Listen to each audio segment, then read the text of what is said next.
यह कहानी है महान राजा विक्रमादित्य की, जो अपनी न्यायप्रियता और बुद्धिमत्ता के लिए प्रसिद्ध थे। उनके राज्य उज्जैनी में हर नागरिक को न्याय मिलता था, चाहे वह कितना ही गरीब क्यों न हो।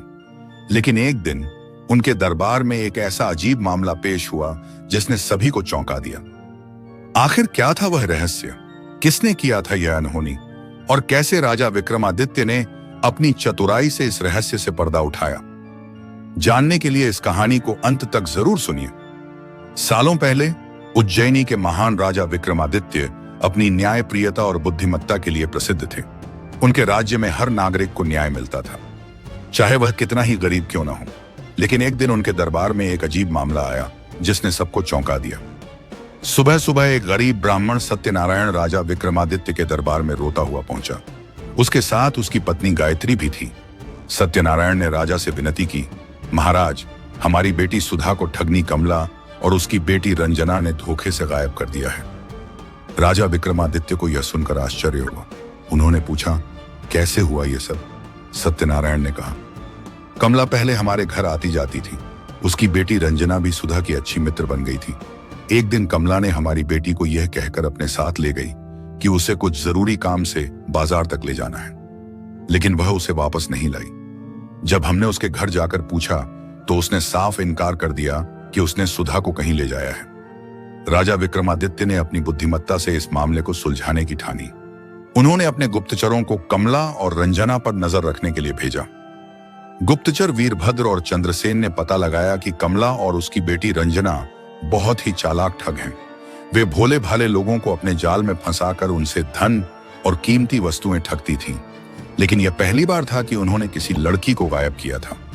वीरभद्र ने सूचना दी, महाराज, हमने सुना है कि कमला और रंजना अक्सर नागरकोट के जंगलों में जाती हैं। हो सकता है कि सुधा वहीं हो। राजा विक्रमादित्य ने तुरंत अपने सेनापति रुद्रसेन को कुछ सैनिकों के साथ जंगल में जाने का आदेश दिया। जब सैनिकों ने नागरकोट के जंगल की तलाशी ली तो उन्हें एक पुराना खंडहर मिला। खंडहर के अंदर से एक धीमी आवाज सुनाई दी, बचाओ, मुझे यहां से निकालो। राजा विक्रमादित्य के आदेश पर सैनिकों ने दरवाजा तोड़ दिया। अंदर सुधा रस्सियों से बंधी मिली। सैनिकों ने उसे तुरंत मुक्त किया और महल ले आए। राजा विक्रमादित्य ने कमला और रंजना को दरबार में बुलाया। पहले तो वे झूठ बोलती रहीं, लेकिन जब सैनिकों ने सख्ती से पूछताछ की तो उन्होंने सब कुछ स्वीकार कर लिया। कमला बोली, महाराज, हम गरीब थे। हमने बचपन से ही ठगी करना सीख लिया था, लेकिन हमने कभी सोचा नहीं था कि यह इतना बड़ा अपराध बन जाएगा। राजा विक्रमादित्य ने कहा, गरीबी तुम्हारे अपराधों का कारण नहीं हो सकती। तुमने लोगों को धोखा दिया, उनकी भावनाओं से खेला और अब एक निर्दोष लड़की का अपहरण किया। इसका दंड अवश्य मिलेगा। राजा विक्रमादित्य ने कमला को कारागार में डालने का आदेश दिया और रंजना को यह कहते हुए माफ कर दिया कि वह भविष्य में कभी ठगी नहीं करेगी। इसके साथ ही उन्होंने सत्यनारायण और उसकी बेटी सुधा को उचित सुरक्षा और सहायता देने का वचन दिया। इस तरह राजा विक्रमादित्य ने एक बार फिर अपनी न्यायप्रियता और चतुराई से एक जटिल मामला सुलझाया। उज्जैनी के लोग गर्व से कहने लगे, जब तक राजा विक्रमादित्य हैं, तब तक अन्याय का कोई स्थान नहीं। राजा विक्रमादित्य के आदेश पर कमला को कारागार में डाल दिया गया, लेकिन रंजना को यह चेतावनी देकर छोड़ दिया गया कि वह भविष्य में कभी ठगी नहीं करेगी। परंतु कहानी यहीं समाप्त नहीं हुई। रंजना को अपने किए पर गहरा पछतावा हुआ। वह सोचने लगी, मेरी मां ने जो रास्ता चुना गलत था। मुझे अपनी जिंदगी को सही दिशा में ले जाना होगा। कुछ दिनों बाद वह सत्यनारायण और गायत्री के पास गई और हाथ जोड़कर बोली, मैंने आपकी बेटी के साथ अन्याय किया। कृपया मुझे क्षमा करें। मैं अपनी गलती सुधारना चाहती हूँ। सत्यनारायण और गायत्री भले ही दुखी थे, लेकिन वे दयालु भी थे। उन्होंने कहा, अगर तुम सच में बदलना चाहती हो तो अपने जीवन को ईमानदारी से जियो और लोगों की मदद करो। उधर कमला को कारागार में डाल दिया गया। वहां उसने कई अन्य अपराधियों को देखा, जिनमें से कुछ मजबूरी में अपराधी बने थे, जबकि कुछ आदतन ठग थे। एक दिन कारागार के प्रमुख महासेन ने राजा विक्रमादित्य को सूचना दी, महाराज, कमला ने जेल में रहकर कई स्त्रियों को ठगी छोड़ने के लिए प्रेरित किया है। वह चाहती है कि उसे एक अवसर दिया जाए ताकि वह गरीबों की सहायता कर सके। राजा विक्रमादित्य सोच में पड़ गए। उन्होंने कमला को दरबार में बुलवाया। कमला ने विनम्रता से कहा, महाराज, मैं अपने किए पर बहुत शर्मिंदा हूं। मैंने अपनी बेटी को भी गलत राह पर डाला, लेकिन अब मैं बदलना चाहती हूँ। कृपया मुझे सेवा का एक अवसर दें।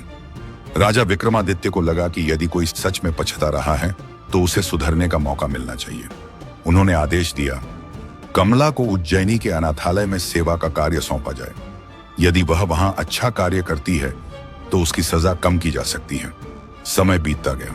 सुधा और रंजना की फिर से दोस्ती हो गई, लेकिन इस बार सच्ची और पवित्र मित्रता थी। रंजना ने उज्जैनी के अनाथ बच्चों की देखभाल शुरू कर दी और गरीबों की मदद करने लगी। धीरे धीरे लोग उसे ठग की बेटी के बजाय एक परोपकारी महिला के रूप में देखने लगे। कुछ वर्षों बाद कमला ने अपनी पूरी जिंदगी अनाथालय में सेवा करते हुए बिता दी। जब राजा विक्रमादित्य को यह पता चला तो उन्होंने उसे क्षमा कर दिया और सम्मानपूर्वक जीवन जीने की अनुमति दी। इस प्रकार एक ठग परिवार जो कभी अपराध की दुनिया में था, अब समाज भलाई में लगा था। लोग कहते, राजा विक्रमादित्य की न्यायप्रियता ने एक अपराधी को भी सुधार दिया। यही सच्चा न्याय है। कमला अब पूरी तरह बदल चुकी थी। उसने अपने जीवन का उद्देश्य अनाथों और बेसहारा लोगों की सेवा बना लिया था। उसकी बेटी रंजना भी उसकी राह पर चलने लगी। वे दोनों उज्जैनी के अनाथालय और जरूरतमंदों की मदद करने में जुट गईं। एक दिन उज्जैनी के बाजार में हंगामा मच गया। कुछ व्यापारी चिल्ला रहे थे, हमारा सोना और कीमती सामान चोरी हो गया। राजा विक्रमादित्य तक यह खबर पहुंची। उन्होंने तुरंत अपने गुप्तचर वीरभद्र को जांच का आदेश दिया। वीरभद्र ने पता लगाया कि इस चोरी के पीछे एक कुख्यात ठग दुर्जन का हाथ था। लेकिन अजीब बात यह थी कि कुछ लोग रंजना का नाम भी ले रहे थे। राजा विक्रमादित्य ने कहा, रंजना अब बदल चुकी है, लेकिन फिर भी हमें सच्चाई का पता लगाना होगा। राजा ने रंजना को दरबार में बुलाया। जब उसने सुना कि उस पर चोरी का आरोप लगाया जा रहा है तो वह दंग रह गई। उसने रोते हुए कहा, महाराज, मैंने कुछ भी गलत नहीं किया। राजा ने वीरभद्र से पूछा, क्या तुम्हारे पास कोई प्रमाण है? वीरभद्र ने कहा, महाराज, हमें चोरी किए गए कुछ गहने अनाथालय के पास मिले हैं। यह सुनकर कमला भी डर गई, लेकिन तभी सैनिकों ने एक और सूचना दी। उन्होंने असली चोर दुर्जन को पकड़ लिया था। जब उसे दरबार में लाया गया तो उसने स्वीकार किया, मैंने चोरी की थी और गहने अनाथालय के पास फेंक दिए ताकि रंजना पर शक जाए। राजा विक्रमादित्य मुस्कुराए। उन्होंने कहा, सत्य को कभी छुपाया नहीं जा सकता। रंजना निर्दोष है।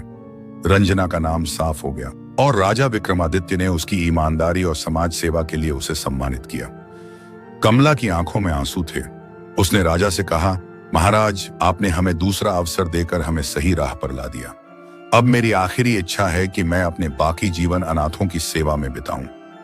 राजा विक्रमादित्य ने उसे आशीर्वाद दिया और कहा, जिसने अपनी गलती सुधारी और अच्छा बनने का संकल्प लिया, वही। लोग कहने लगे, राजा विक्रमादित्य न केवल न्यायप्रिय हैं, बल्कि वे हर व्यक्ति को सुधारने का अवसर भी देते हैं। और इस तरह महिला ठग की बेटी रंजना एक नई पहचान के साथ समाज में सम्मानित हुई। अगर आपको यह कहानी पसंद आई हो तो वीडियो को लाइक करें, चैनल को सब्सक्राइब करें और अपने दोस्तों के साथ शेयर करें। क्या आप भी ऐसी और रहस्यमयी कहानियां सुनना चाहते हैं? तो कमेंट में बताइए कि अगली कहानी किस जगह के बारे में होनी चाहिए।